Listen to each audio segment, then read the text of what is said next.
يلا نصلي على الرسول في التعليقات ونسمع قصة النهاردة. وطبعا حطوا لايك لان انا عارفة ان انتوا بتنسوا تحطوا اللايك، فبفكركم عشان تبدأوا بيه.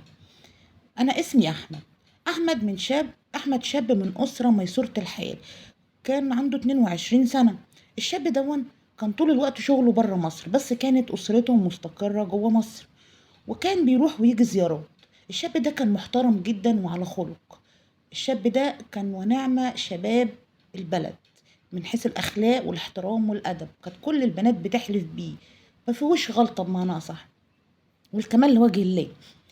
الشاب ده عشان أهله قرروا إن هم يجوزوه ويفرحوا بيه، طبعا ما اعترضش وقال خلاص ده سنة الحياة وده نص الدين، ووافق على طلبه. وقال لهم خلاص اختاروا بنت كويسة وأنا معاكم، بس أهم حاجة تكون البنت دي أخلاقها كويسة ومحترمة، بحيث إن أنا مش موجود طول الوقت، أنا طول الوقت بره مصر.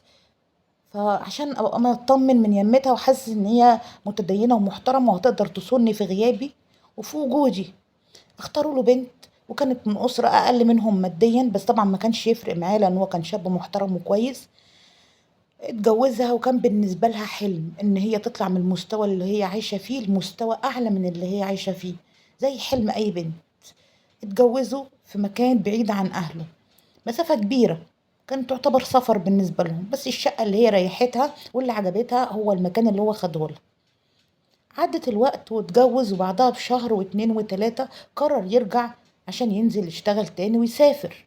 سافر من هنا، وبعد ما سافر وركب الطيارة وهو خلاص هي راجعة، وصلته وهي راجعة جابت أخوها عشان يعيش معاها، بدل ما هي تعيش لوحدها وهي لسه طبعا تعتبر عروسة جديدة.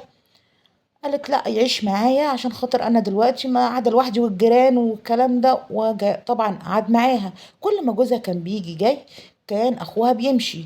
جوزها طبعا يسافر، خلاص هو بيجي معاها، ولدرجة إن هو ممكن ما كانش بيلحق حتى يشوفه ولا يسلم عليه، كان بيمشي في نفس اليوم، في الوصول ذهاب أو عودة كان أخوها بيمشي.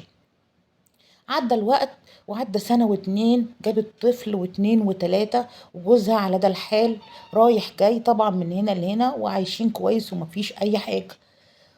فوجئ جوزها بواحدة بترن عليه وبتقول له لو سمحت حوش مراتك عن جوزي. بقى هو مذهول ازاي ويمين، ومش عارف ايه القصة اصلا. القصة ان مراته دي اللي هو المفروض ان هو بيسيبها ويسافر، دي اخوها اللي معاها ده ما كانش اخوها، ده كان حبيبها.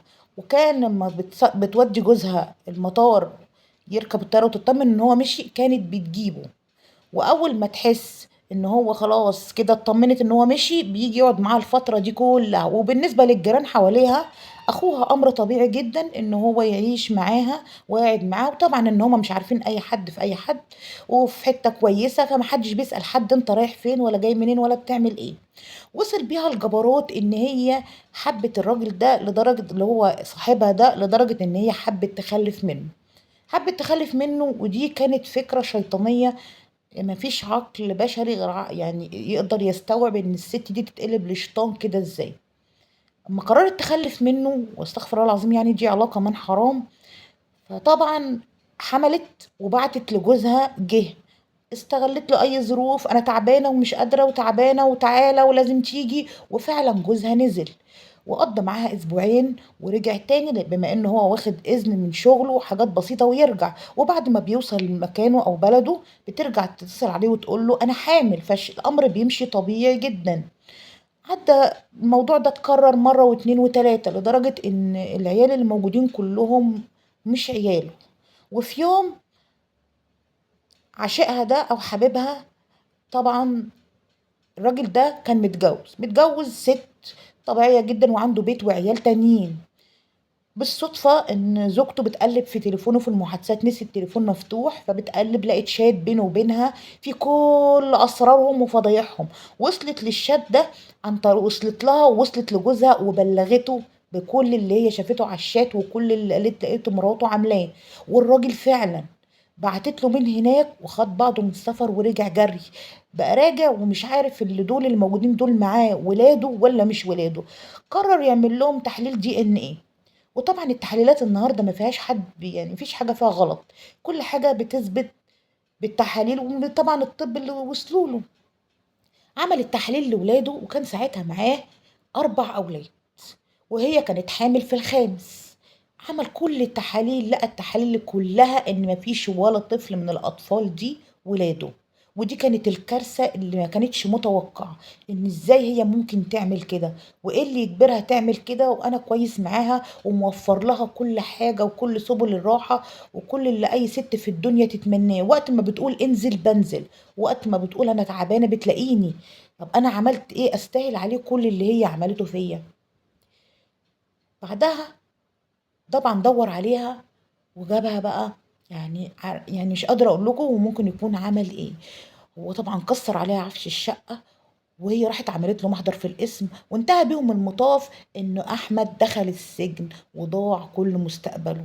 لان هو كان ساعتها جريمة شروع في قتل. ولما المحامي بتاعه عبال ما اثبت ان هي جريمة شرف وان هي ست مش كويسة، كان اتفصل في شغله بره مصر، وكان كده خلاص قعد من غير شغل. يعني يعتبر دمر حياته. فالقصة دي ليها عبرة حلوة قوي. فيها ليها عبرة ايه؟ يعني دلوقتي لما تيجي تختار شريكة حياتك، ما تختارش البنت اللي ممكن تكون طمعانة فيك. انت مش هتعرفها، جربها. جرب موقف واتنين وتلاتة. ما تمشيش كده عمياني. ممكن اللي تكون داخله دي ما تكونش حباك، ما تكونش عاوزاك انت. ممكن تكون هي داخله على طمع، شايفاك واد بتسافر معاك فلوس بتجيب بتعمل، لكن من جواها ما تكونش هي اصلا حباك، وما تكونش اصيله. جرب واتعلم، حطها في كذا موقف عشان تعرف ان دي ايه، دي اصلها ايه، دي كويسه ولا لا. ما تمشيش عمياني. ممكن انت تكون غلبان قوي وتكون اللي معاك شيطانه، ما تعرفش ممكن دماغها توصل لايه. في الدنيا دي ياما بنشوف ولاد حلال وبنشوف ولاد حرام. كل واحد دماغه حسب ما بتوديه وحسب تربيته وبيئته. وهو ما كانش عاش معاها، فكان المفروض تختبرها وتعرف هي دي عايشة ازاي وبتعمل ايه، بتعمل صح ولا بتعمل غلط وهتضرني، وهيبقى نتيجتي ان انا حياتي كلها هتتدمر. كده بيت اتدمر واطفال من حرام كانت بتتباهى بيهم. وكانت هي عايزه يعني هتنسبهم ليه، نسبتهم ليه وهم مش ولاده. شفت وصلت لدرجه ايه؟ قبل ما تاخد اي بنت في الدنيا او ترتبط بيها، اعمل لها كذا اختبار. تعالى كده وانتوا قاعدين مثلا عزمتها على اي حاجه، اعمل نفسك ان الفلوس خلصت معاك او مثلا مش مكفيه معاك، وشوف هي هتعمل ايه. هل هتقف جنبك وتطلع اللي في شنطتها وتقف وتديك؟ لو عملت الموقف ده هتعرف ان هي كويسه وهتقف جنبك على الحلوه والوحشه. لو عمل يعني حاول ان انت تختبر اللي قدامك، لان دي عيشه وعمر. يا تنتهي بيك على خير، يا اما تنتهي بيك ان حياتك كلها تتدمر. انت مش هتتجوز 100 مره ومش هتعيش 100 مره. اختار بنت حلال تصونك عشان تعرف قيمتك. ما تختارش اللي انت ممكن تزغلل عينها بالهدايا وتجري وراه، عشان اول ما الهدايا دي تروح هتلاقي نفسك اترميت. عشان هي متجوزاك عشان الهدايا خلصت، انت خلاص بخ، مش موجود بالنسبه لي. اعرفوا وتعلموا القصة وخدوا موعظة منها. واوعى تكون نسيت تحط لايك وتشترك في قناتي لو اول مرة تشوفني. بحبكم كلكم.